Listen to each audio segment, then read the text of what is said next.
Yay! Okay, so we are going to go ahead and start. So if you weren't here last week, my name is Morgan Barentime. I'm the president for Shamos, and we are a medically oriented organization that focuses on a wide variety of healthcare professions. But we are predominantly pre-med, pre-PA, and pre-nursing, I think. So we do have like a big variety of people. All right, guys. So, hello, my name is Maria Calderon, and I'm y'all's historian. So, if y'all haven't done so, check out our social media. Remember, it is our main method of communication, apart from email and GroupMe. If you have any questions, feel free to message us through Instagram, and also email Daniel Martinez for the GroupMe link. Okay, so we would like to thank our volunteers and members. If it weren't for y'all, Shamos wouldn't be what it is right now. So we really appreciate y'all's work, y'all's, you know, time and effort that you take to help Shamos and also the blood the blood center. Also, Yeah, thanks I want to give to props to you guys because all of our blood drives have filled up. yeah. So also thanks to Morgan, she created a YouTube. So so Shamos has a YouTube now. So you can also go to YouTube and look at the videos that we're gonna post every time after the meeting. So you can check out any information that you missed.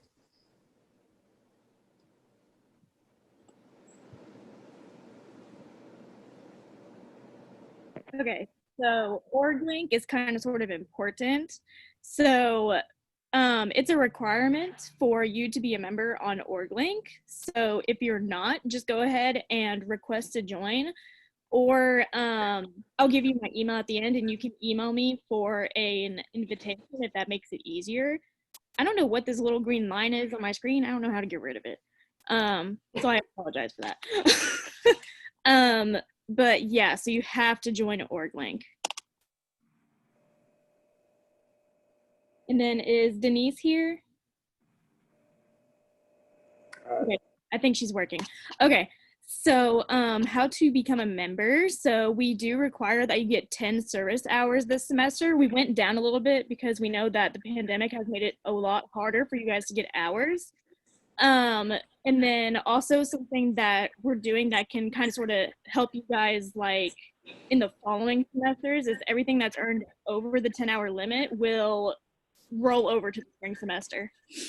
And then we also sent out an email with the outside hours log. That's going to be where you record non-meeting and non-blood drive events. And then you'll turn it in at the end of semester, and those hours will count as well. And then one of those hours must come from the blood drives. So if you have 0 blood drive hours, then you're considered a part-time member. Hey Morgan. Yeah. Okay, so I'm also gonna add, hey guys, so please send me pictures of you donating blood, passing out flyers, or doing other volunteer work. That way I can also post it on social media. Y'all can either message me, send me an email, um, a message through Instagram, or yeah. All right. Is Okay. this? Yeah, I'm here. Yeah. All right. Hey, all. If y'all weren't here last week, my name is Joseph Gadin. I'm the treasurer for Shamos. And so now I'm going to talk about dues. Dues are due by October 1st, and they're $20. I've already had some people pay them, so thank you. But you still have till October 1st. If you do not pay the dues by October 1st, you're considered a part-time member. So it's important that you get those in by that date. I listed on the slideshow the Cash App. There's a Venmo also. I'll type it in the chat when I'm done talking. But if you want, you can meet in person. I kind of would prefer Cash App or Venmo because of the pandemic, but if you can only meet in person, then we can arrange for a time to meet. If you have any questions, just email me, or you can message me on the group me. Yeah. You do And all cover right, the guys. fall and spring. It's every semester. Sorry. All right, guys. So we're gonna have a spring scholarship, like we do every semester, or every year we try to do a scholarship. So the top 2 members will receive $100 each, and you have to meet the requirement with the hours. You have to be a full-time member, and you have to pay the dues. So whoever has the most meeting hours will receive the scholarship. In the event of a tie. That's true, yeah. Okay. So it got basically the spring semester scholarship from the past spring got postponed to this semester, so that's why we're doing it now. And just so it's clear for everyone, not only meeting hours, it's also volunteering, blood drive, and just all of the culmination. Whoever has the most is going to be the person who gets awarded the scholarship, and then the run. Yeah. And then so this is all of the places that you can get volunteer and hour opportunities. So every meeting that you attend, it's worth 1 hour. Blood drives, you can get hours that way. So with the blood drives, you get 2 hours for donating red blood cells, 4 hours if you donate red blood cells and plasma, and then 3 hours if you donate double red blood cells. And then also you can pass out flyers if you can't donate. And then you can also donate canned items and food to the Sam Houston Food Pantry. What you'll do is you'll just take a picture of your donations and send it to us, and then we'll credit that hour for you. And the same thing for Rita B. Huff. Whoops, sorry, I didn't mean to change the slide.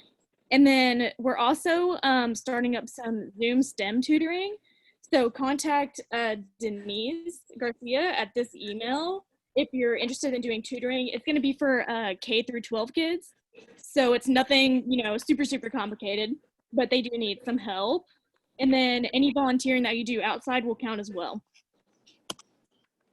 And I have some information regarding a volunteering event that we typically do, which is the habitat restoration for the cockaded woodpecker out at the biological field station, or PERC now as we call it. And we're going to be doing that on Saturday, October 3rd from 9 to 12 in the morning. So if y'all want to come out, clear some brush, just come out to the field station and get some volunteering hours, then y'all are more than welcome to. Yeah, and we'll also, send an email with details too. Yeah. Okay, so blood drive. So this is all of the blood drives dates that we have for this semester. So if you missed the past couple of ones that we had, there are still plenty. There's one that's tomorrow, and they're all going to be in the same time, same place. So 12 to 4:30 p.m. in between the chemistry building and the life science building. And also the Gulf Coast Blood Center is doing antibody testing on all donor blood. So if that's something that you're curious about, then you should definitely donate blood and see what happens. And is Teresa here today? I don't think so. Okay, so if you're wanting to contact our coordinator, or if you have any other organizations that you're in that are trying to get involved with blood drive, this is her email. So definitely send her an email and she'll get back with you as soon as possible. And then we have Miss Renee. She is our academic advisor. And this is her email and phone number.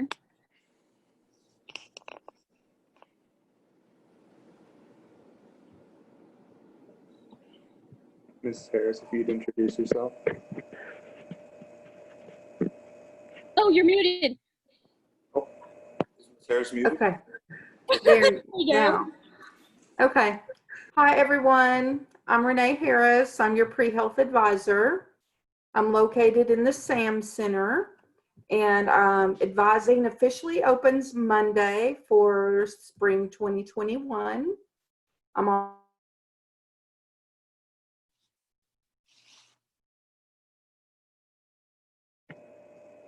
Mrs. Harris, you're frozen. I'm frozen. Oh, Well, there you go. Okay, you're back. There you go. Okay, so what was the last thing you heard? It starts on the 21st. Starts on Monday. Okay, okay. So it says it's unstable. I wonder if that's because it's like thundering out there or something. I don't know. I know it's storming pretty bad. Yeah.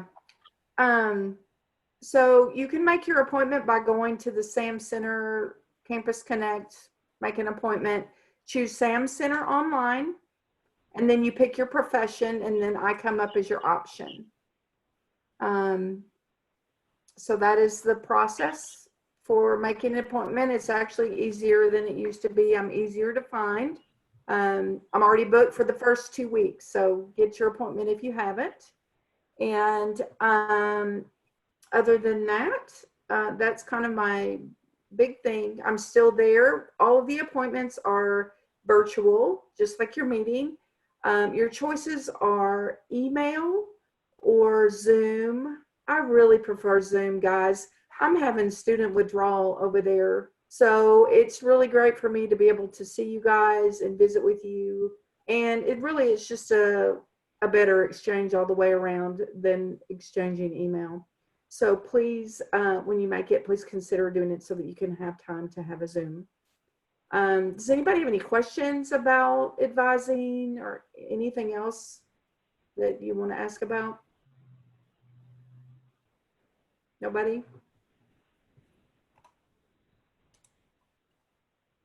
I kind of miss seeing you in the bio building. Other than that, I've got nothing. I know I do. I miss seeing everyone and, you know, being able to catch up with people in the hall or whatever. It's weird. I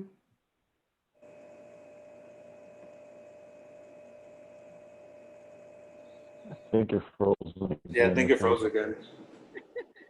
Oh, well, I thought I had pretty good internet. So, oh, I like the shirt. Oh yeah, that was from last semester. Is it? Y'all Yeah. always have pretty cool shirts. Yeah. Thank you. Come up with a new one for you guys. If anybody was planning on applying to, did Dr. Gilliard already talk about that? Yeah, she came last week, so she covered everything. Okay, well, that deadline is coming fast. So if you were thinking of doing it, you need to get it done fairly quickly. And that's really all I had, unless you wanted some specific topic for me to talk about. So it looks like in the chat, Briston asked about recommendations for master programs or post-bac programs. That is something that I could talk to you about. The most important thing for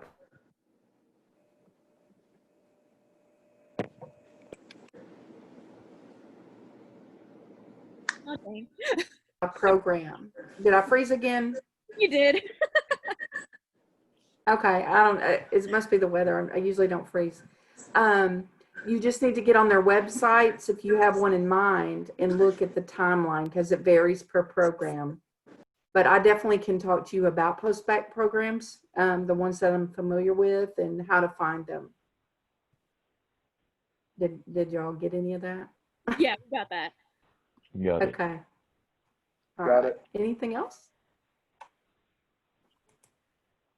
And when it's a good time to apply to one, we definitely could talk about that as well. So, all right, that's it. Nobody's curious. Hey, I think it's really cool that you're doing the tutoring. If you'd send me something, I'll be sure and have that available as I advise. It might help might help you get some more recruitment because I'm already having. You know, the struggle is real for new students. So, yeah. Oh, yeah. A good thing to offer. I'll definitely send it to you. Yeah. And then I also asked me about virtual opportunities. I have a few of those that I can tell you about as we advise. Did y'all get that? Yes. Okay. Yes. All right. Well, since I'm having such a terrible time, if there's no other questions, I'm going to log out and go help cook dinner. So, anything else? Thank you so much for coming. Thank You're you for welcome. I'm coming, Miss sorry. I Perry. had it on my mind that it was this week. I'm sorry that I didn't show up last week when I No, was you're on this perfectly line. fine. Yeah. That's Okay. a Well, good you thing guys about take virtual care. meetings. Just Take care. pop in anytime. Yeah. So, see you later. See you around. Yeah. See you later. Bye-bye. Bye.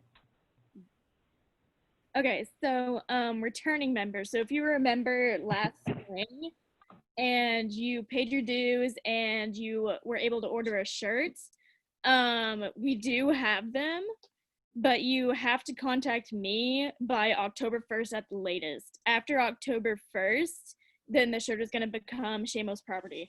So you can either contact me and schedule a time to pick it up, or if you're willing to pay $5, then we can ship it to you as well if you don't want to meet in person.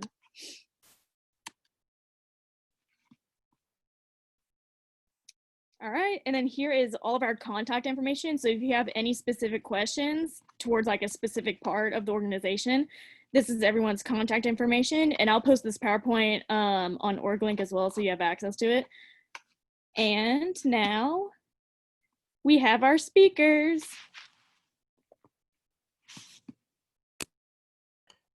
All right, hey everyone. So my name is Hamza. And where's Chris? Chris. Hey man, how y'all doing? That's Chris. So we're third year medical students at UTMB. We graduated from Sam Houston, so we just kind of wanted to share, I guess, our experience and our professional career advice to y'all. So just kind of to get started, the way medical school like has been for us over the past 2 years, it's very different from college. So it's just like, it's like you're kind of working like a job, like 8 to 5. And so the course overview, pretty much at the beginning, we have like a pre-course that kind of like facilitates you into medical school. Then we go through anatomy, we do molecule, cells, tissues, we do pathobiology and host defense, neuroscience and human behavior, and then we have a practice of medicine course. And then during our second year, we do cardiovascular, renal, GI, endocrine, derm, and then we have a class called like great syndromes and practice of medicine. And so during our second year is also when we take our step exam. So that's kind of like the MCAT, but just like harder. And then On steroids. Yeah, basically. And then after that, here we are, I guess. So this lecture, whatever it's supposed to be for you guys, it's just kind of like whatever you guys want to ask us. And I do see there's a list of questions, so we can go down that. Unless anyone has any questions right now, if you guys could like introduce yourself, your major, and then just ask a question that you might have, that would be great. And then we can just kind of address them as we go. A question. Yeah, who is this? My name is Maria Calderon. Hi. Hi. So my major is biomedical pre-med. I would love to be a doctor. So you mentioned is it the STEP test? Yes, step. Okay, is that the test? Because I was really unaware of that. Is that the test where you, like, it determines what type of doctor you are gonna be, or? More of a progress check, if anything. So the issue now with that is that step one, the class just behind us, these rising second years, are the last class to have a numerical value for their step exam. Now this value is what is used to stratify yourself as an applicant to what specialty you want to go to, right? So if you score on like the 80th percentile, chances are you can get accepted into programs such as like orthopedics or dermatology. But when you guys come to med school, you won't have that numerical value. You only have whether you passed the exam or whether you failed it. So that really puts a kink into how you can separate yourself from other applicants. And of course, we're currently, what they're thinking is that weight is going to shift to your step 2 exam. That exam still has a numerical value. So when you guys come in, it won't be step 1 more than likely. That'll be, determining your residency position. It'll probably be step 2. But that's not to say that there's no hope in trying to get to where you want to go. It's just now the weight's shifted a little bit, and there's going to be a little bit different strategies that you're going to have to take probably. Yeah. So I guess to sort of summarize what Chris said, like for our class, yes, it'll stratify you as to like where you want to go. But for y'all's future class, it is more of a progress check than anything, just to make sure that you're kind of jumping through the hurdles. But yeah, thanks for the question. Thank you so much. How do? My name's Tyler Bates. I'm a biology major junior here at Sam. I was just wondering about mainly your personal strategies to just help you with with mentality or just mental health. Just what you do to like fill your own cup, grow your garden, as Voltaire said. So that's my question. For sure. So I'll defer this one to Chris, because Chris is a very philosophical man.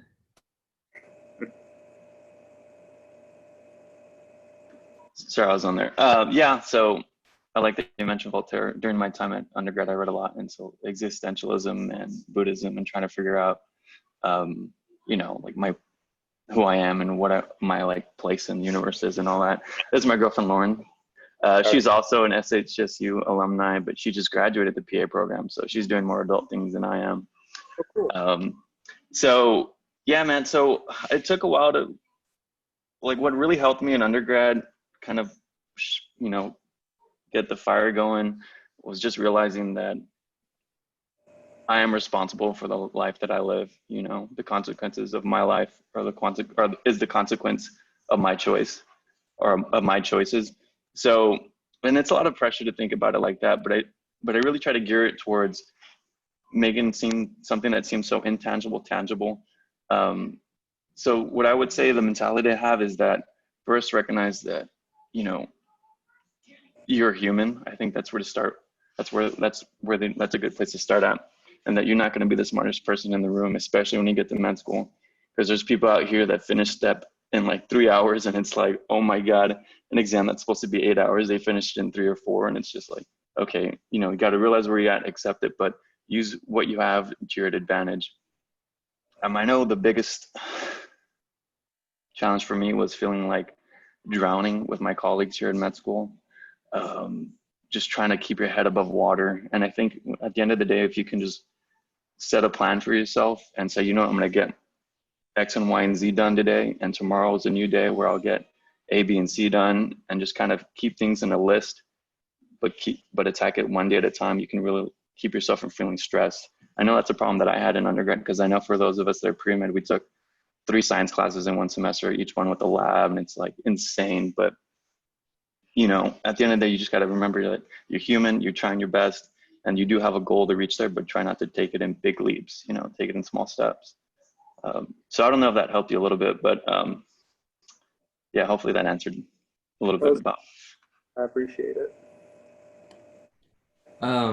Yeah, so I'll echo pretty much everything Chris said. In terms of filling your cup, what I would suggest is find the things that you love and just keep doing them. Like don't stop doing those things. Even, like if you have to study, sure, like study for a little bit, but if like you love to like read a book, or if you love to like play Fortnite, or if you love to like do whatever you want, like just like take an hour a day and actually do that.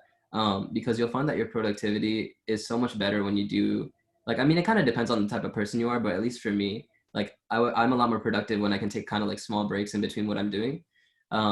So that's kind of how I geared my undergrad, and that's how I geared my med school experience too. But like in medical school, consistency is a lot more important.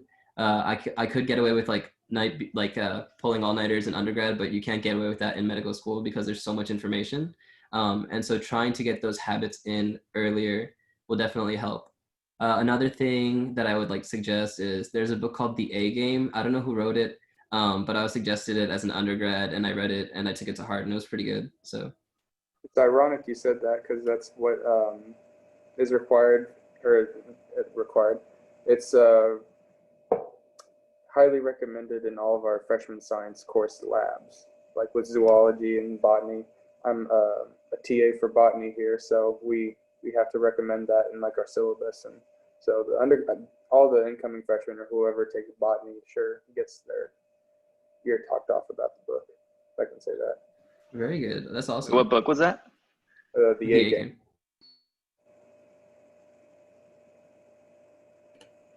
But yeah, I'm glad to hear. I'm glad to hear they're still disseminating that book because it's a good resource, I think. Really good. Oh yeah, I remember this book. Nice. Yeah, what other questions do y'all have for us?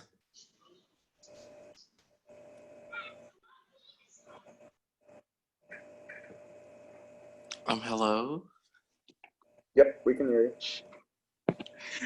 Hi. My name is Bryson Thornton. I'm a current junior at SAM, and I'm studying biomedical science. So currently, right now, I am studying for my MCAT, and it is so rough. And I really, really, really am like pushing myself to do it. So I guess my question is, how do you guys manage MCAT studying while still in undergrad? I'll go ahead and start. So Chris, both me and I were part of JAMP. So we got the Kaplan, like the classes and the resource and all that for free. So that was like kind of a windfall for us. But what I would suggest, like for whoever is studying, you don't necessarily need Kaplan as a resource. I just kind of blew it off. I wish I had taken it seriously. But what I would suggest is like whatever you do, just take it seriously and try your best to study for like maybe like 2 or 3 hours a day. And again, just consistency is key for the MCAT. Like all these big exams, they're all marathons and they're not sprints. So like try to focus on tackling like what you can in the amount of time you can do it. I would also defer to Miss Harris. I think she would be a good advisor to help you with this. So like if you are like in trouble with your MCAT planning, you can definitely ask her and she'll give you the resources you need.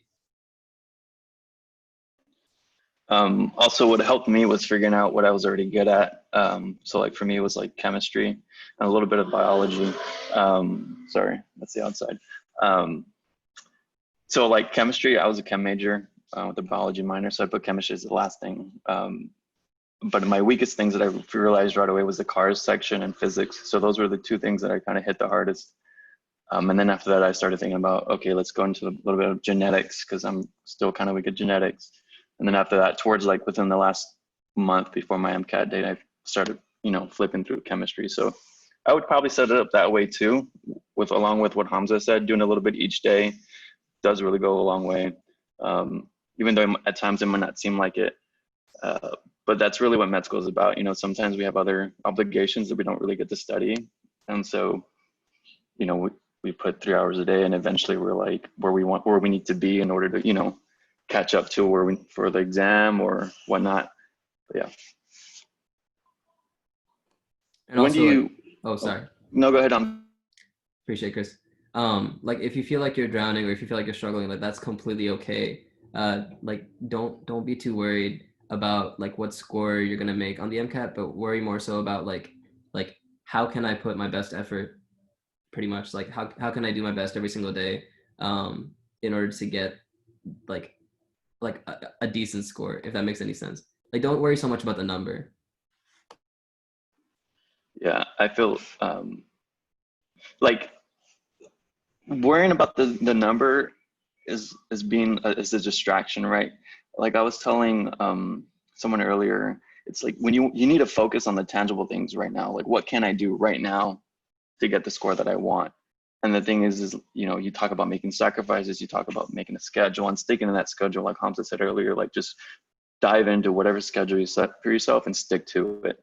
Because ultimately that's going to lead you to having a progress. And in the beginning, it's going to be kind of scary. You're going to be like, I don't even know what I'm doing. I mean, we had that feeling going into med school too, how we were studying. It's like, do people still read books in med school? And it turns out 90% of students don't read books anymore. It's all about videos.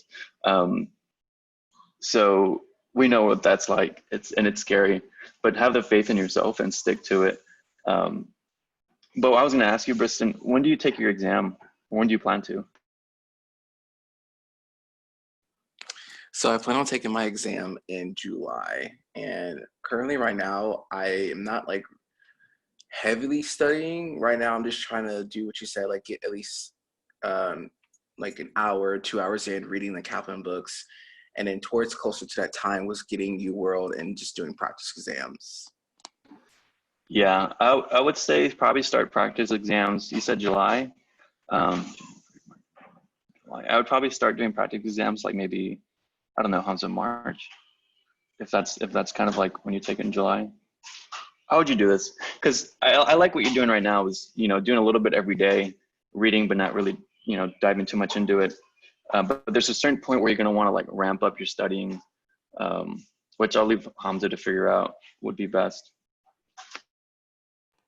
But then To again, be as a honest, suggestion, but then again, Miss Harris is also there and she helped us a bit too. And those are people that graduated just behind us. But yeah. Yeah, like Chris was saying, to be honest, I really don't know. Like, I can just tell you like what kind of worked for me.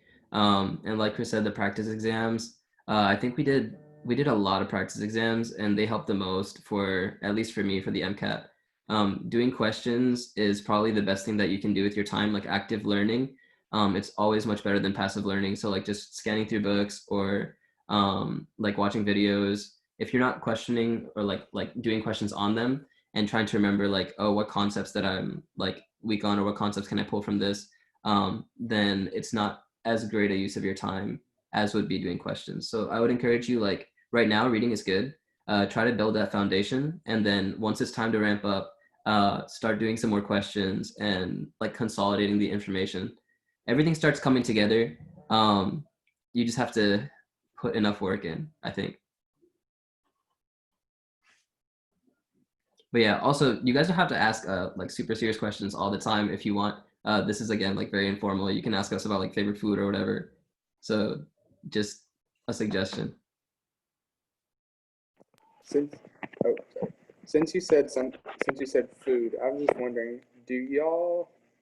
I know this isn't the same for like every single med student I've talked with, but do y'all have like a community within or like camaraderie between your classmates and like do y'all do? I know like some of the students at A&M, what they do is that they get some groups formed and they get together on like Sundays and Saturdays and form like a weekly meal prep over the weekends where they like to do that. Is there anything you do as far as like for food for that in order to save on time later in the week, or do you just like do, I guess maybe do what I do, which is just cook in bulk and then eat that throughout the rest of the week? So meal prepping is a huge time saver, like in all facets, whether you're a student or, you're an adult working a job. It's all a time saver and money saver too, which is very important in med school. Seeing that there's a question here, how do you pay for bills while in med school? As far as I know, 90% of med students pay their bills with student loans and scholarships if you like can get the scholarships when you apply to med school. But you mentioned an important aspect about med school that I would encourage y'all to like pay attention to when you do your interviews throughout different schools is the camaraderie between students and the student body. That's super important. At UTMB, it's actually amazing how close we are with the other 200 students. I feel like I know every single one of them, and yet there's probably about 5 of them that I don't really know. And I know Hamza's part of organizations and I'm part of organizations, and everyone here is just so chill. Everyone wants to help each other. We have, fourth years that were telling us what to study for specific exams, giving us their hints and, tricks to learn information or what resources. Like that's all super important because you wouldn't want to go to med school where 1, you already feel like you don't belong, imposter syndrome, and 2, feel like you don't really connect with everyone else, and then 3, being dumped all this information and, you really do feel like you're drowning in some places. So I just want to highlight that that's super important. And no matter where you go, whether it's UT Southwestern or any other med school, like pay attention to the student body because that will tell you all you need to know about how your classmates will more than likely be like. Yeah, I remember in our group meet, like our class group meet, there was someone who was talking about like wanting to do food prepping. So yeah, we do have little groups that like they'll like coordinate like small informal groups, and then we also have like student orgs that also do stuff like that. Like they have like a food for thought. We have like there's like a group that actually plants gardens in houses in Galveston. So basically whatever you can think of, there's a student org for it, which is quite nice. I'm impressed, especially the garden ones. It takes a lot of upkeep to keep a garden. Yeah, it does. But we got med students doing it. It's great. Hello. Something cheap Hi. for the cheap food stuff for y'all. Oh, sorry. Sorry, Tyler, what were you saying? I said cheap food stuff that produces a lot would be squash and zucchini. I don't know if y'all like that or not, but it's just really cheap and tasty too. So. Appreciate it.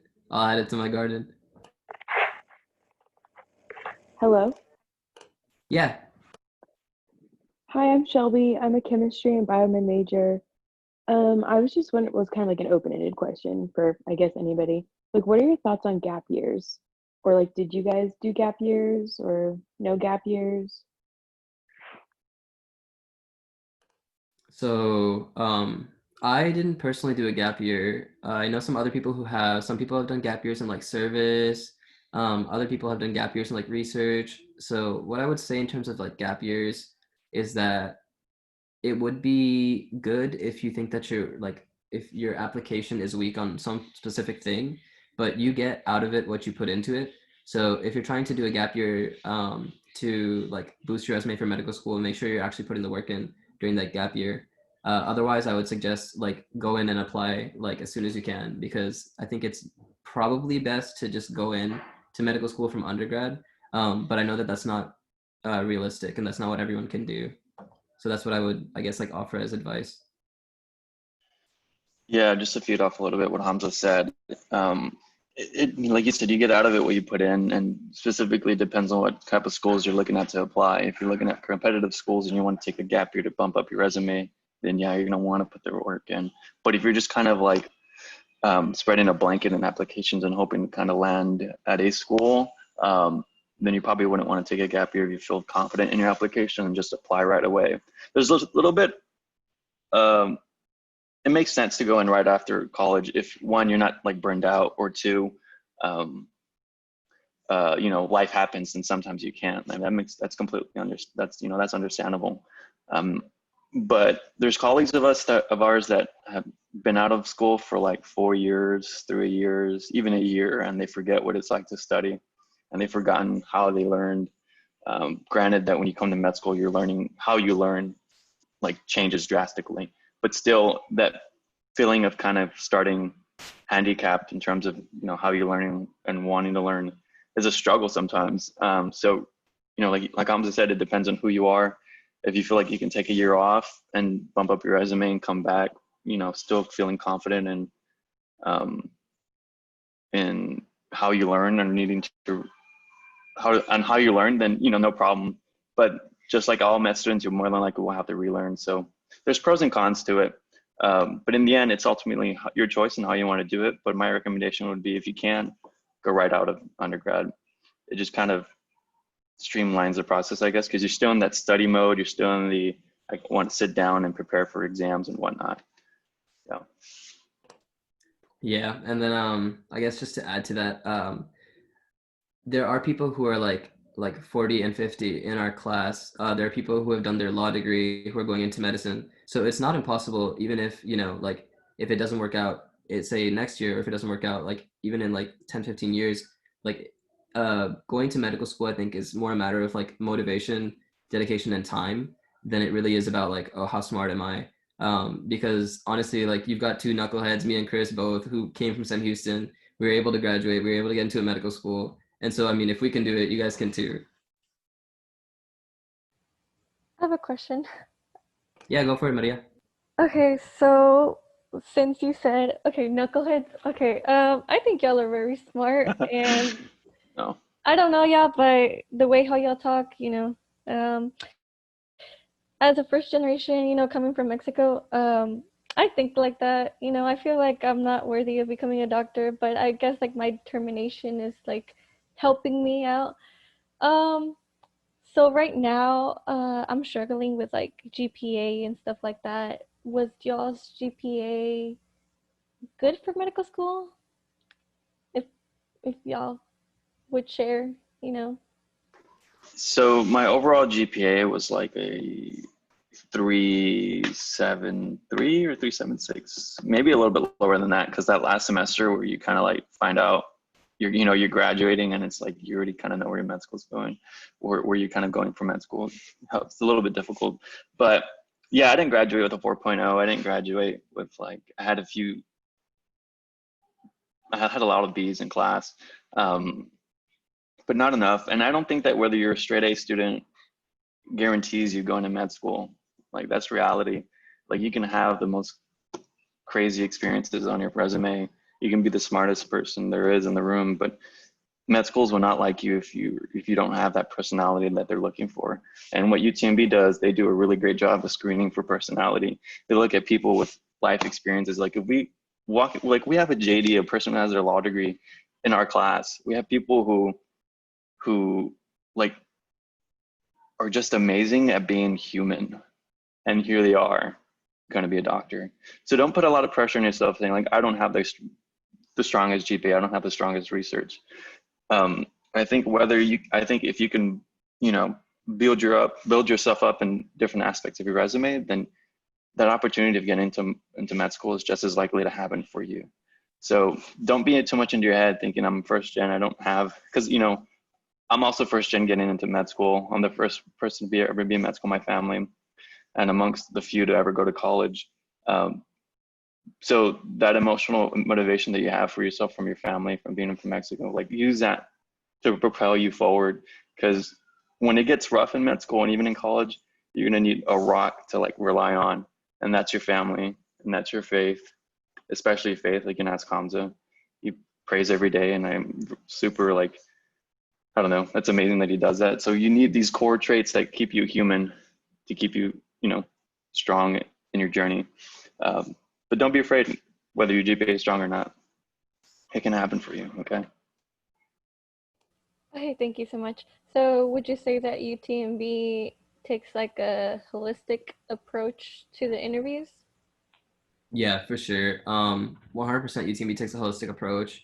I think that, and I'm an exception to the rule. I had a good GPA, but what's more important is that if you have a GPA that's not like the best, like you believe, but if you, like, through your junior and senior year, or through whatever, I don't know how many years you have left, but through the next years that you work, like, if you bring your GPA up, med schools also look at that, and they'll ask you about it, and they'll be like, hey, so, like, what happened here? Like, or if they see your GPA go down, they're like, hey, so what happened here? So you still have an opportunity to explain yourself. And again, it's all about like what is your story? Because that's what they want to hear. And they just want to see, like, are you a good fit for their medical school? Because once you're in medical school, like, you're pretty much a doctor. It's really hard to fail. Our classes are pass fail, like, for the most part right now. Our rotations, like, are for a third year, like, they're also pass fail. And so, like, having that pressure of, like, oh, I have to make an A, or I have to make a B or something like that, like, that's gone. It's just like, oh, I want to be the best doctor I can be. And then also in terms of, like, me calling ourselves knuckleheads, I'm telling you, it's fake it till you make it all the way. Like, we really have no clue what we're doing, but I think we're with everyone else. That's also important. Med schools do pay attention to what classes you took a semester. For example, I took 4 science classes, and each one, and all those were with a lab. And that was my hardest semester. It was, like, I think, fall of junior year. But they'll ask you, or if they don't ask you, you can just say, like, hey, even though in the face of, like, great stress, I managed to survive and come out on top. I struggled with those 4 science classes, and I came out with, like, I think 2 A's and maybe 2 B's, but I did it, and it was something I was able to go through and finish. And, even though I didn't, finish all A's, it proves that I'm willing to take on the workload and get what needs to be done. And that says a lot about you, whether you realize that or not in your transcription. So if you have that story, use it, to your benefit. And then also, Maria, I would consider taking a look at JAMP, because I know you said you're first generation, and I know Chris is also first generation. So if you haven't applied for the program, I strongly suggest you apply for it. It's amazing. It's the reason we're in med school, honestly. But I mean, our hard work is there too, but JAMP helped a lot. I'm a Hello? junior and I'm a transfer student, so I couldn't do that. Oh, that sucks, I see. Hello? Go ahead. Hey, yeah, Shelby. Okay, yeah, it's me again. This isn't really like a really serious question, but like, has med school changed, or not even, what's it like going to med school in the middle of a pandemic? Oh, I'm still trying to figure out what it's like being in the middle of a pandemic, whether I'm in school or not. Like, it's going to be crazy just thinking 10 years from now, there's going to be books about the stuff that we're living in that's going on right now. But I think the biggest struggle has been when it happened, we were in the middle of dedicated for our step exam, and that was stressful enough. Like, talk about January to February, 2 months into having a set schedule, waking up at a particular time and doing practice exams and questions and reviewing our weaknesses and being in rhythm, you know.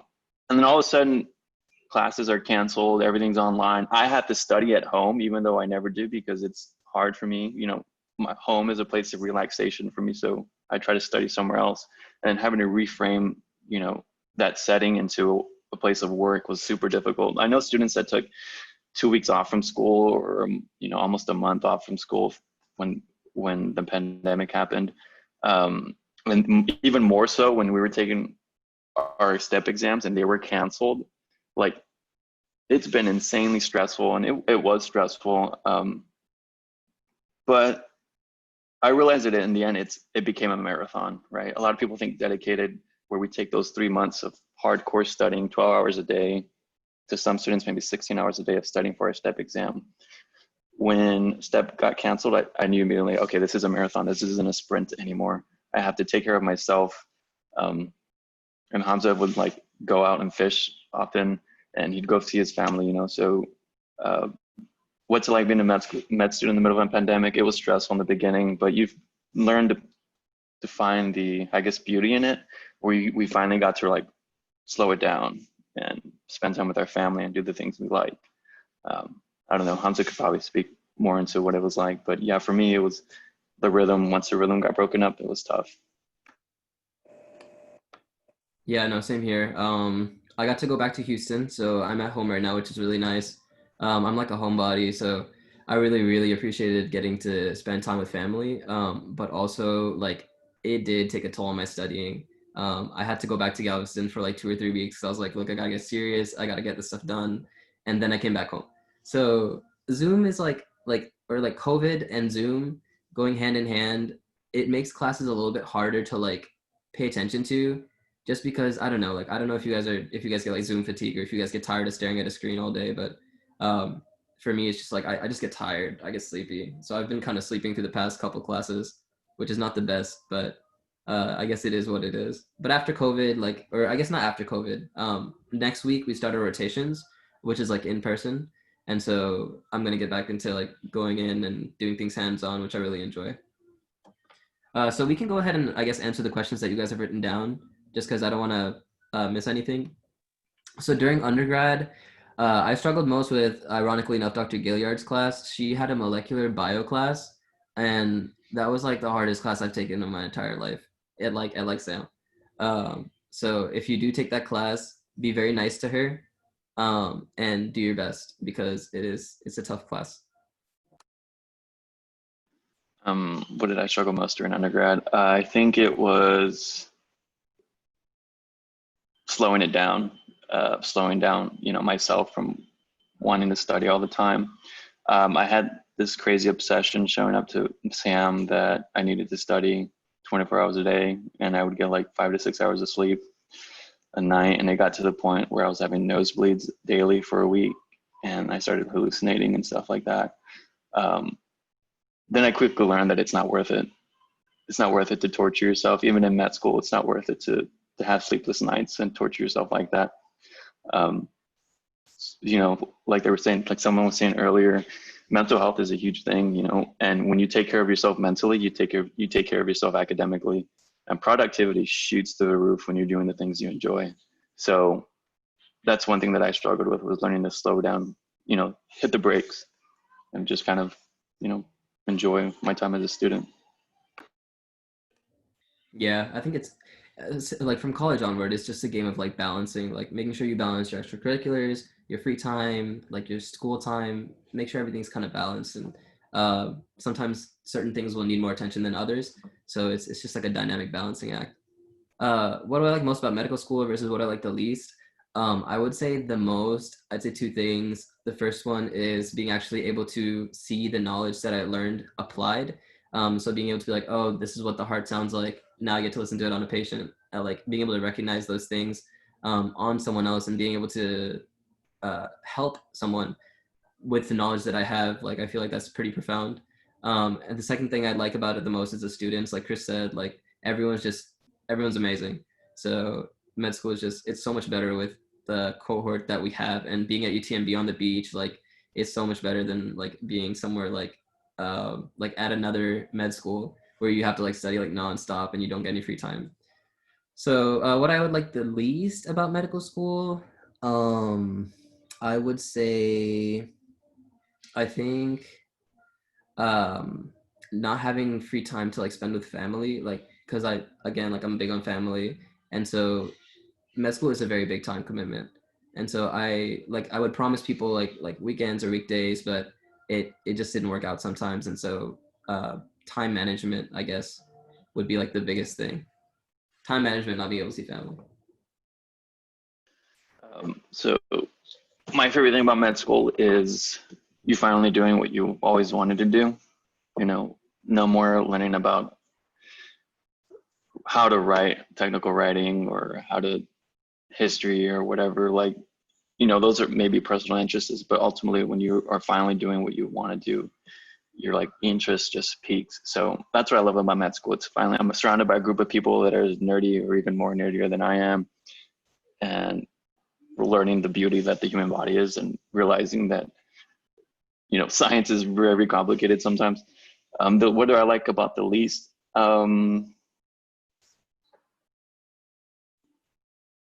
Yeah, I would say too, it takes a lot away from the hobbies that you love sometimes. And you have to really dedicate time away from it, even though at the back of your mind, you're like, I should be, because, you know, we're all probably type A and we're like, I should probably be studying for this, but, you know, you got to learn to let loose. And so that's what I would say I didn't like the most about it, was not being able to sit down and play video games for 12 hours straight. Prepping for interviews, I guess we kind of can't really answer the MCAT questions, and then we kind of tried to answer the MCAT questions.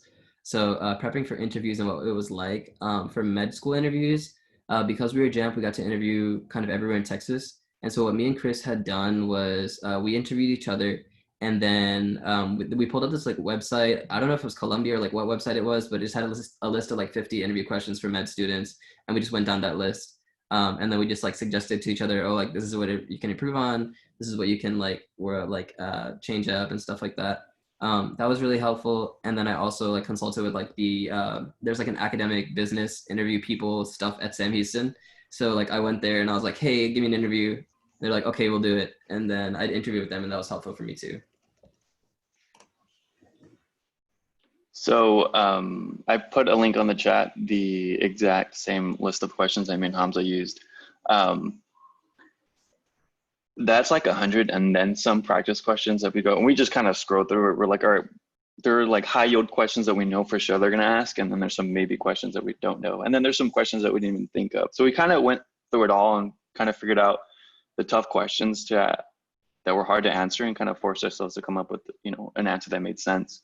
But I would highly recommend that one because it goes through everything and anything that you can think of, from like problems in healthcare to like what's your favorite cookie or what type of animal would you be, all of it. So use that if you're, you know, kind of worried about what the interview process is like. But how else we practice was, you know, like we said, I also did the professional center there at SAM and did a mock interview, and me and Hamza interviewed each other and just kind of you know, help to formulate our thoughts and then turn our thoughts into a well-executed answer. So practice on, you know, the body language and how to be part of an interview, I guess, professionally is what I would say. Yeah, and then if you guys like want some more info, or if you want us to like help you guys with practice interviews or something, you guys are welcome to shoot us like an email, or if you guys like at Shamos want to do something with us, we could do something like that. Let's see. So how much did it cost to apply to medical school? Again, JAMP paid for a lot. So for us, it didn't really cost anything, but it can be very expensive. And so I would suggest to make sure that you have money saved up to apply, because application fees can be like 100 to like even like more than like double, triple that, depending on the secondaries per medical school. And you want to apply as broadly as you can. So try to save money for that. Did I pay bills in medical school? Yes, me and Chris, we used to live together. So we had like apartment fee, like internet, but like, I mean, that's pretty much the same stuff that we had at Sam Houston, was the same stuff that we have at UTMB. So it's it's nothing too bad. And the cost of living is about the same it is at Sam. It actually might be a little bit cheaper in Galveston, but the cost can vary. So that's what I would say in terms of like paying for bills. In terms of medical school, like if anyone works while attending school, yes, we have like work study programs here. There are people that work for like we have like an academic center here. We have people who like tutor other medical students. There's all kinds of jobs that you can get if you want to work and study. I would suggest that if you do come into medical school, try your best to try your best not to work, because it can be very difficult to do both. And that's what I've kind of heard like in common from everyone. But that would mean taking loans out and like considering, you know, like what are the implications of taking loans?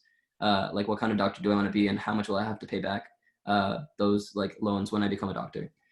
So that is what I would say for that. I also technically kind of work right now, but I'm just doing like charting for like a clinic, and it pays decent and it's just like easy work. So if you can, like find people who are looking for your specific skill set as a med student, and just like use that to your advantage if you do want to work. If I got student loans, best way to go about that and what you should look for. Chris, you want to talk about this one? The question number 10, sorry, I was like reading what was being typed on here. Yeah, sorry, I was going very fast. It's okay. If you got student loans, what's the best way to go about that and what should we look for? Okay, so I've heard there's strategies that you can use for student loans. You could, of course, take all of it up front, okay? And then you'd have to do the math. You have to sit down and do the math on the spreadsheet. How much is my rent? What monthly bills am I expected? How much am I going to budget myself for groceries, for going out, for like fast food and drinks with my friends? You budget all that and you look how much that costs. And then you look how much you're awarded in loans. And students will take maybe up to $5,000 after that. And that's what they kind of live on for themselves, you know, outside of bills, internet, phone fees, car, gas, all that stuff. And then they would return the rest. So you can do the math that ways. And if in the end, if you do need more loans, then you could go to financial aid and request that. And the reason they do that is because interest starts immediately on the amount that you pull out. So if I pull out the max amount, then my interest starts being built on that amount. But if I pull out a little bit, then you can kind of mitigate how fast your interest increased. So that's one strategy that some people do. Others is like, if you're on scholarship, then, you know, the cool thing about this, whether you know it or not, is that at least at UTMB, what they do is that if you're awarded a certain amount of scholarships, after being awarded all of your loans, they'll reduce the amount of scholarships you got from your loans. That way, you know, you're not in debt, so much in debt at the end. So and I think that's probably across the board of all med schools, but that's an interesting fact that they do try to help students out. But yeah, if anything towards that, definitely pulling out loans as needed would be beneficial, right? Because you don't want to end up graduating with like $400,000 in debt. But I don't think UTMB's, Texas in general is amongst the cheapest in the country for medical school. But yeah. Yeah, loans are just kind of a fact of life. Gotta deal with them. But yeah, I guess number 11, again, I would consult Ms. Harris. And that is the list. So does anybody have any more questions that you guys would like us to answer? Yes, I have a question. Go for it. Hi, my name is Joseph Kadeen. I'm a junior. I'm majoring in biomedical science. I had a question about personal statements. Sometimes for people like me, like I know what I want to talk about, but you know that quote like the hardest part about writing an essay or a statement is the start of it. So how do you go about preparing for it and starting to write it?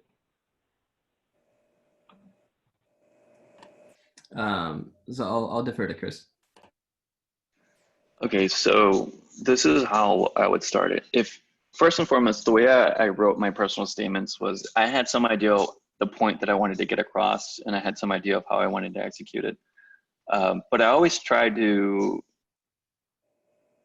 make an introductory paragraph that kind of gave insight into like my thoughts on what it's like being a doctor, and then tying that into my personal life.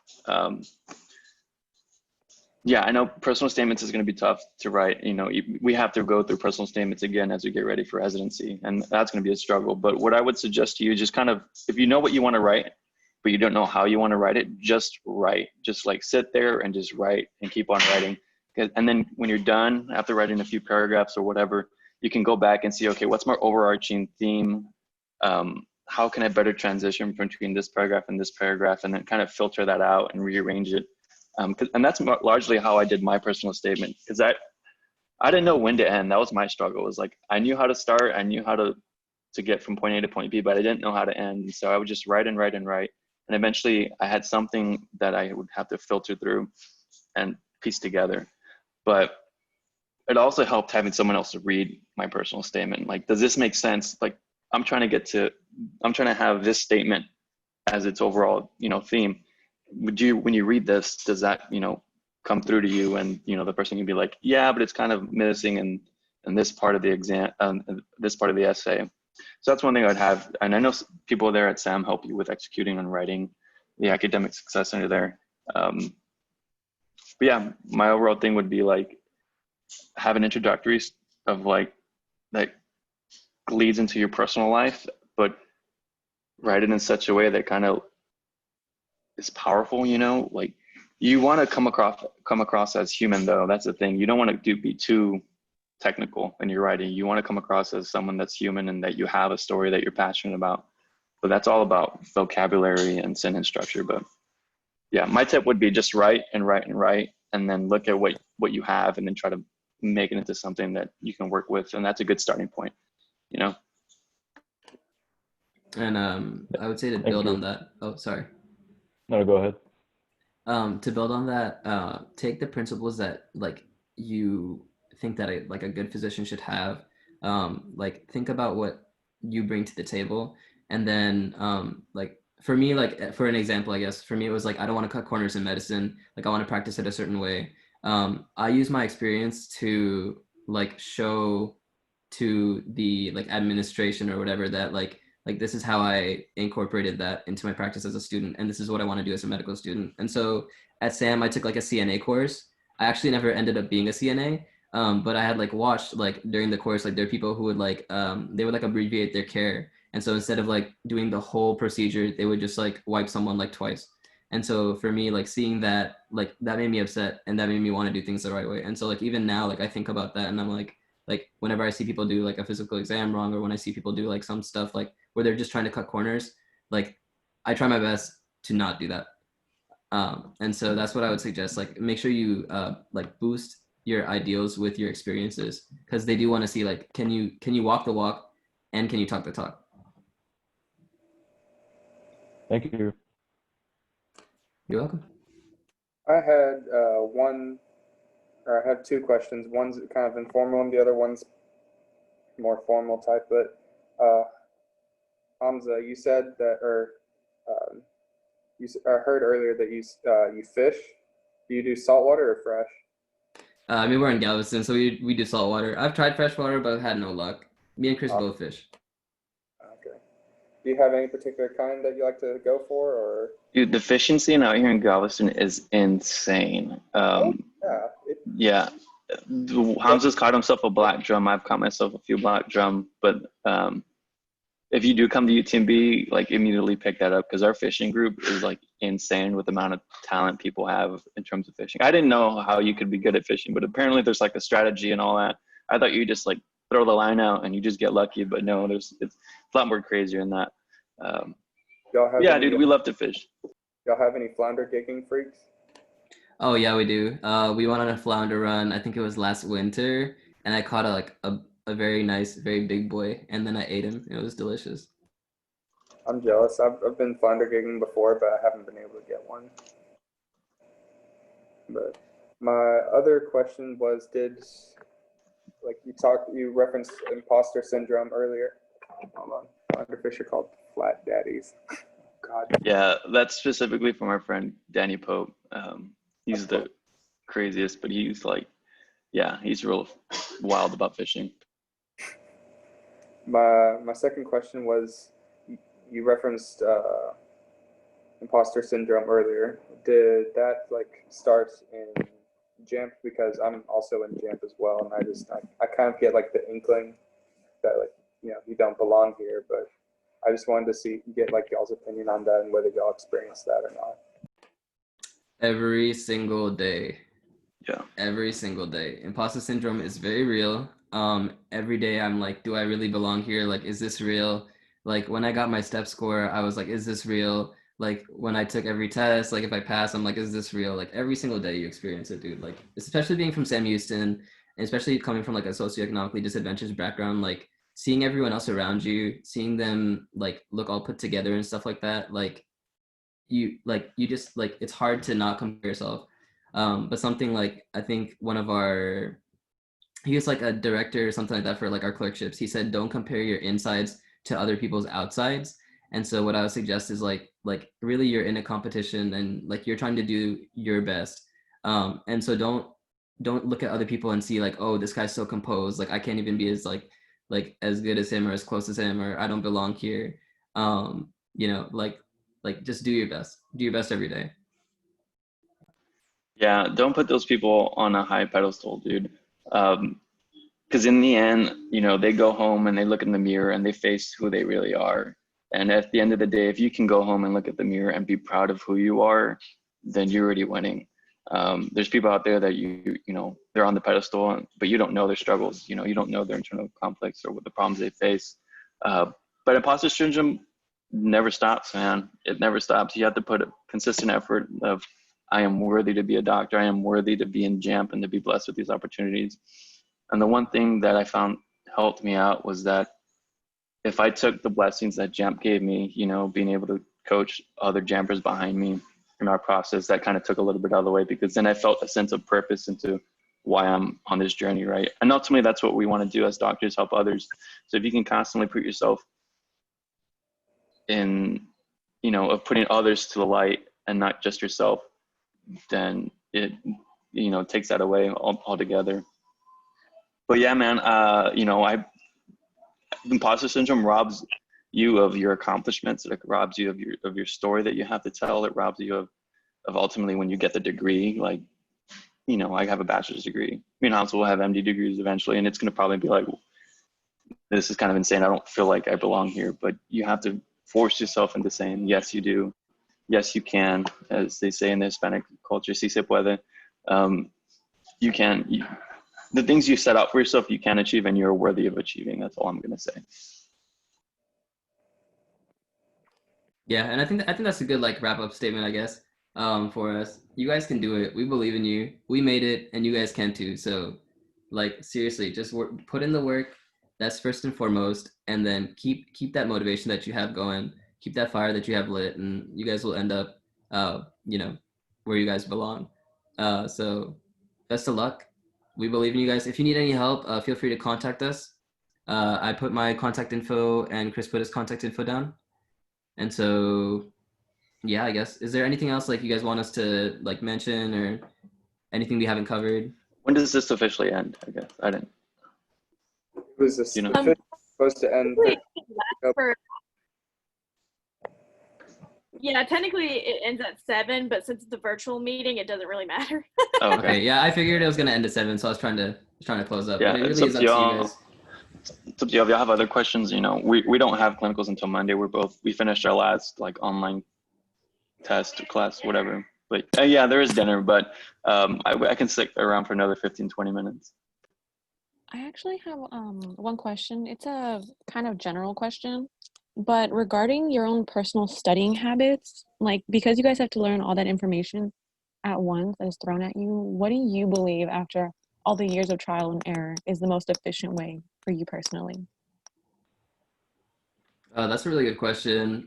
So for me, I have good memory to like just memorize things in blocks. I think that comes from like I'm a musician, and so like I used to memorize a lot of music, like things I didn't really understand, and so the best thing for me is flashcards. Medical school has a great flashcard like app that everyone uses once you get into medical school. Yeah, You don't have to worry Anki, about it I in think. undergrad. What's up?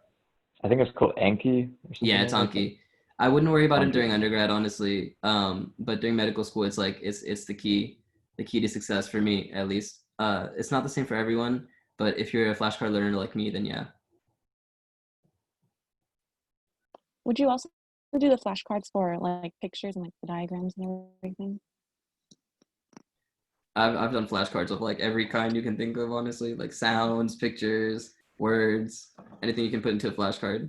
I've made my own flashcards, but usually they have like packs of flashcards that you can just download. So those are like what we go off of. Yeah, those they're pre-made decks. Anki is the program that you use to use these decks, and so people at different med schools have decks, catered to the curriculum, and that goes from like your radiology class to your anatomy lab to anatomy class itself. All these decks that are specialized for your school. So it's not like you're going to show up and you're like, oh crap, I have to make all these cards for myself. No. So someone else did the work for you, so that way you can achieve. And that's what me and Hamza did. And the same thing for STEP. Like, people out there have made an entire deck of like 9,000 cards for step 1 and another 9,000 for step 2. So yeah. Our trial and error was probably starting med school, trying to learn how we used to learn in undergrad, and then ultimately switching over to watching videos and then quickly doing the Anki deck. And it's so much more efficient when you learn research, when you watch like Boards and Beyond. You go to lecture. That's the thing about UTMB, lecture is optional, so you don't have to go. But you can go sit for 45 minutes and get taught a topic over 45, 50 minutes, or you can watch a video on Boards and Beyond and learn it in 20 minutes. Even 10 if you're watching like on 2x speed. That's the beauty about UTMB. They give you a lot of flexibility in how you want to learn. But again, like I would personally discourage using Anki as an undergrad, just because it is like it can be information overload. And I've heard of like a lot of people, like they'll get overwhelmed by the amount of content that's in it. So it really is something that you should do once you get into medical school. But like, yeah, don't worry about it during undergrad. Do what works for you during undergrad, and then once you get into medical school, then like shoot us an email or ask whoever like your classmates are, and they'll get you hooked up. And then another thing, when you get to med school, accept the fact that you're not going to know every single detail about an organ system. There's just too much to remember, so much to memorize. But don't put yourself on that so much stress. Go in, do the work. At the end of the day, you did what you had to do. You did to the best of your ability, and accept that, and then move on. And then when you're getting ready for like dedicated, you can go back and tackle on your weaknesses. Okay, thank you for that.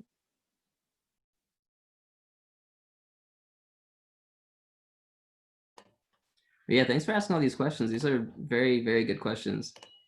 We really appreciate you guys asking, because if it was just us speaking. I don't know if there was any like SHSU medical student alumni like that came and spoke to us when we were at SAM. But yeah, this is awesome that y'all are doing this.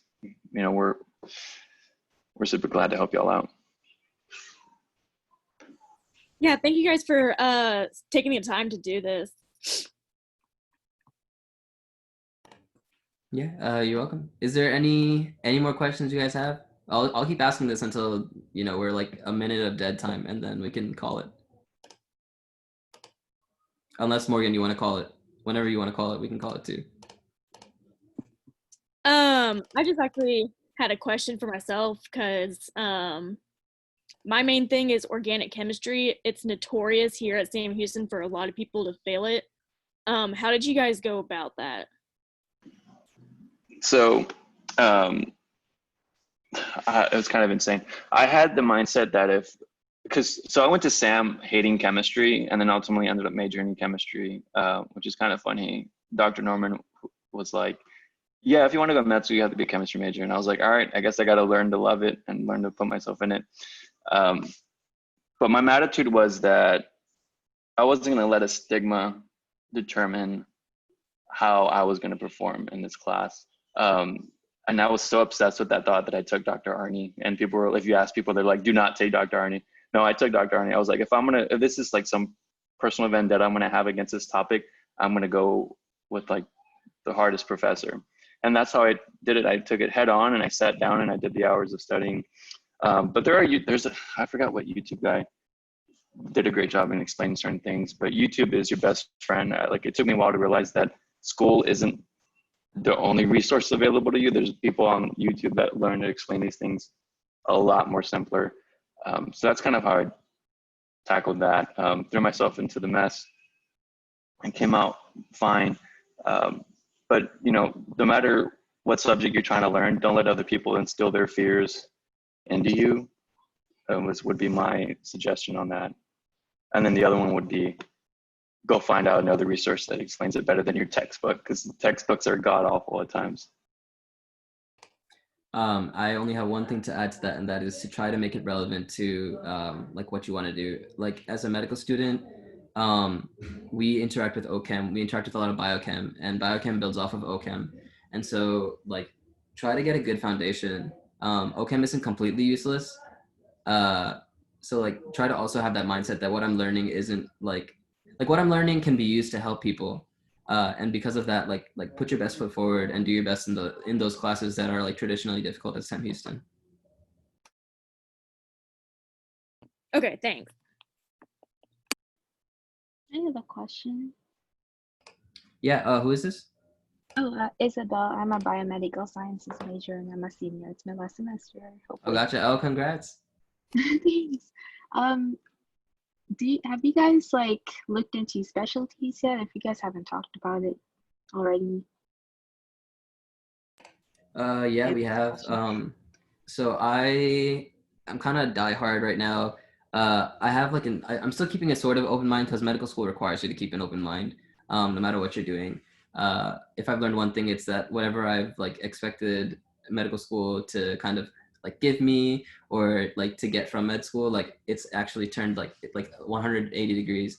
And so currently I want to be a pediatric cardiac surgeon. But again, like I don't know if that is realistic currently, but that's kind of what I have my mindset on. And I think Chris can also talk to this. So my interest is emergency medicine. I worked as an ER scribe my last year and a half of college. But med school gives you so many opportunities to learn different specialties. And it's okay if you go to med school not knowing what you want to do, because 80% of the other classmates more than likely have no idea what they want to do either. And the beauty of med school is that you're at med school and you're at a place where you can learn about these specialties. You'll be given doing third and fourth year, but majority through third year, you'll be given, you know, that's where your rotations are for learning the inside of what it's like to be an OBGYN, an emergency doctor, or a cardiologist or an endocrinologist. So it's okay if you don't know what you want to do right now. You know, if you're an undergrad, that's fine. My mic's way wavy right now. Oh, my bad. Is that better? Nah, it's still wavy. What? I'm so sorry. Hang on. We can understand you, so. Okay. My bad. I don't know. It's been an issue in Zoom University too. But yeah, it's okay. No pressure. And if you don't know what you want to do, that's all I'm going to say. Do you have to declare a major by the end of school, or is it something like you just do and like continue on learning? Like, oh, I want to specialize in endocrinology, so I'm going to like take more classes about it, or how does it work? So during your first 2 years of med school, those are your basic sciences. There's no specific track that you can take that says this person is interested in endocrinology. You have to do the extracurricular activities or the shadowing time that show on your resume that you're interested in that subject. And then you could even go do research in endocrinology or any other specialty that you're interested in. But does the school already have a pathway set that says the student's labeled endocrinology? No, you got to go and do that work separate from med school. And you do that by joining student organizations, you know, shadowing or I don't know, I guess if you go to this free student run clinic and you go during endocrinology nights, then you have like personal information of like how to handle, because you get to work with attendings who are in that field if you go to these student clinics. And so you can get recommendation letters that way too. That's another way to do it too. Yeah, and then another thing to cool. mention. Oh, sorry. Isabel, what were you saying? I just said that's so cool. I didn't know about that. Gotcha. Oh shit, I forgot. No, I remember. Okay. So I was saying that some people, they'll go in like me, like they'll want to do a certain thing and they'll really want to do it, but then like their third year, their mind is completely changed and they want to do something completely different. And so people understand that like in the administration, like for medical school and for residencies, And they look at that, like say like I wanted to do cardiac stuff, and so I have all this cardiac research, but now I just changed my mind third year. I wanted to do like GI, and so they'll look at that and they'll ask you like, so like why did you change your mind? And so if you did have a certain like future that you wanted, you do have to be prepared to answer why did you change and what brought you to that, if that makes any sense. But yeah, like most people here, they don't even know what they're doing. They don't know what they want to do. So that's not a bad thing at all. Okay, and one last question, because I'm actually pre-PA. If you guys know, is it the same for PA? Because Oh, I you're know yeah, pre-PA? Here, yeah. let me get my girlfriend's email for you here, so that way you can message her. She just graduated from the UTMP program here, and she's also an alumni there from SAM too. Here we go, hang on. Yeah, she'll have all questions, but PA program is 2 years. So think med school, the first 2 years of med school being condensed, the basic sciences of med school being condensed into 1 year, and then thinking the latter 2 years of clinical rotations being condensed into 1 year, into the last year of PA school. So it's 2 years, it's fast track, it's fast paced, and it's tough, I saw Lauren go through it and I saw the stress she went under, but just like we said earlier, if anyone can go through it, so can you. And in some ways, a lot of people say it's the smart choice because a lot of people don't want to spend 4 years and then another 3 or 4 years in residency. She's graduating and then she'll easily be making, she went to school for 2 years and then she'll be making 6 digits within the next 3 or 4 years, maybe sooner than that. But yeah, you use that email, shoot her an email, ask her all the questions you want, and she'll love to help you. Thank you. I'll definitely reach out to Lauren.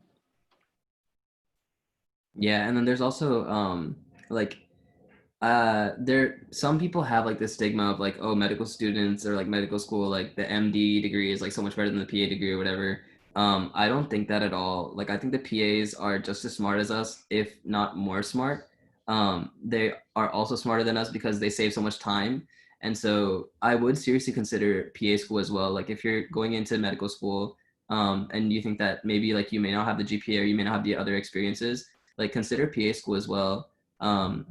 It's not by any means worse, and it'll get you pretty much in the same exact place. Like if you want to help people, it'll get you there.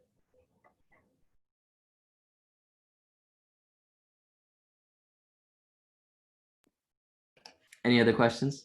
I have one for me, and then I know one other person specifically. We're planning on being medical examiners, and I know that med schools, they focus on like obviously saving living people. But do you have any students in the classes with you that plan on going the medical or forensic pathology route as well? And then how do they go about that? So I started my interest in my personal statement was wanting to be a forensic pathologist. So that's cool. That's why I went to SAM, was because of the body farm. So it's interesting. So forensic pathologists at their most basic level of specialty are pathologists. That's like their ground, that's their training. So you go through your 4 years in med school. When you apply to residency, you're going to be applying to a pathology program. And then you graduate from the pathology program, and then you'll do a fellowship, which is just another name for specialized training. Like I could do a fellowship in critical care after my emergency medicine. It's just further training that's catered toward that field. Your special training will be forensics, right? So you do 4 years of med school, you do another 3 or 4 years of pathology. I don't know how long the residency is, but it'd be that long. And then after that, you can be like, okay, I'm interested in forensics. And then you go learn how to apply your pathology skills in the setting of like law and forensics. So you're looking after med school for like maybe another 4 for residency, and then maybe 2 to 3 years. So that's still another 7, 8 years, 4, 5, 6, 7, 6 to 7 years after med school of training. It's one of the longest tracks, but it's also the most, like, I think, interesting ones, because who else is going to solve the crimes of murder and whatnot? But generally, that's kind of what you're looking at. You're going to be a pathologist, and so that's what you would cater your residency application for, and that's what you do your extracurricular activities in. Okay, awesome. And then kind of sort of tailing off that, would you think that it would be wise to like double major in biomedical and possibly forensics too? Is that a new forensics there at Sam? I think they're starting it. I don't know when it's going to be fully running, but I think they're going to have a forensic degree plan. Because I know right now it's just a minor, and then criminal justice is also still a minor. Mm-hmm. But if that did end up falling through, do you think it would be wise? It would depend on what they have in the degree plan. If is the forensics more so on like, I don't know, the law or like sciences? Is it a middle ground? If it's a middle ground, then I don't think it'd be bad at all if you're dead set on pathology or forensic pathology. You know, ultimately you'll be declaring your interest, and this is what I want to do, and that'll help you get to med school. And then ultimately, if that's still what you want to do, then all the great, because you know you have that background, and that'll definitely help you get into that residency that you need to. So if it does become an option, and if you don't mind, you know, if you can get it within your 4 years, then do it. Even if it takes longer, it's really up to you. It's your personal preference. But I wish, like, if there was a forensics, I would have probably minored in forensics. If that was, you know, if I was so set on forensic pathology. But I think it wouldn't be a bad idea.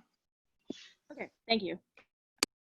Yeah, to add to that, do what you can to set yourself apart, because I mean, like 90% of people are going to be like bio major with like research and you know, like extracurriculars, and like that's all well and good, but that's like the base of where to start.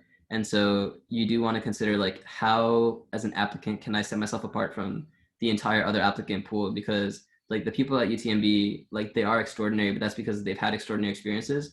And you want to try and seek those extraordinary experiences out. And so I would say like majoring in forensics as well. It could be something that like could provide extraordinary experiences to you, because like a body farm, like we don't have many body farms in Texas, you know, or in the country. And so like that's a very valuable experience. And even if you're not majoring in forensics, you can still like, I remember I like was able to do a tour there. I think it was to Shamos. So like you can still interact and get interactions with and get research there. And I'm like, for sure people are going to look at that and be like, oh, wow, they're going to ask you about it. And then you can let your interest shine.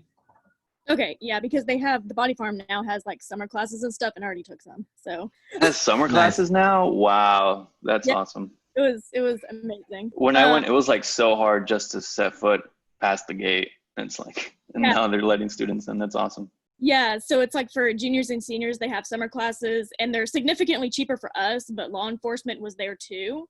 So like law enforcement would pay like $1,000 or $2,000, then we would pay for like $500. But one of the classes was like an actual surface recovery. So I did that, and then bone pathology too, but they have like a bunch of others. Yeah, that's awesome. That's definitely an experience you can talk about. Okay. So you're doing the right thing already. Okay, bet. That makes me feel better, because my OChem grade is not working out so well. And if it's one class, again, like don't worry, you know, like just again, do your best. Okay, awesome.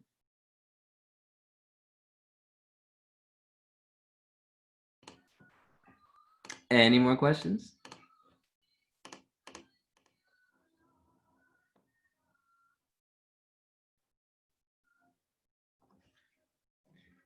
I'll wait 20 more seconds, and then if that's all, we can call it. Because we really do want to answer your questions. I mean, like it's very rare, like Chris said, at Sam Houston, like to be able to actually interact with medical students or medical like personnel and faculty. Especially and, like, alumni. Mm-hmm. And I'm super happy that we get to even give you guys this opportunity. And so again, like it's no big deal for us to stay extra time. We really don't mind if you guys have questions.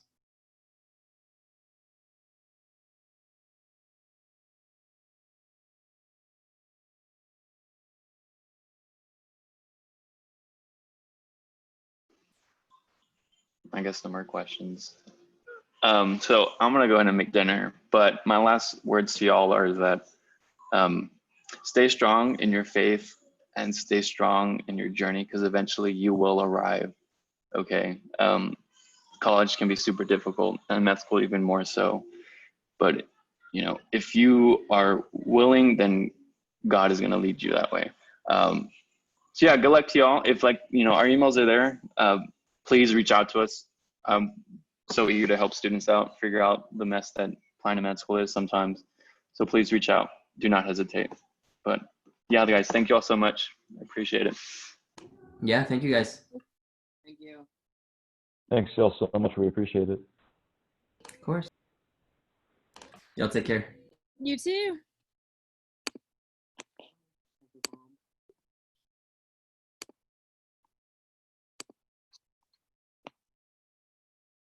Okay, so can you guys still hear me? For those of you that are still here. Yeah. Yes. Okay, so what we're gonna do is we're gonna give you guys 2 hours of this meeting since it did go over. So that's just something I want to let you guys know. Is it for only the people that are here, or? I'm gonna try to get a list, yeah. But if I can't get a list from the recording, then I'll just apply it to everyone. It's Yeah, very 'cause some hard for a meeting to go over like that. yeah, 'cause some people left like right before you said that, so Yeah, I don't know. I know I got a lot of people, so I think like for sure the list that I have now, you guys will for sure get at least 2 hours. And then that's it.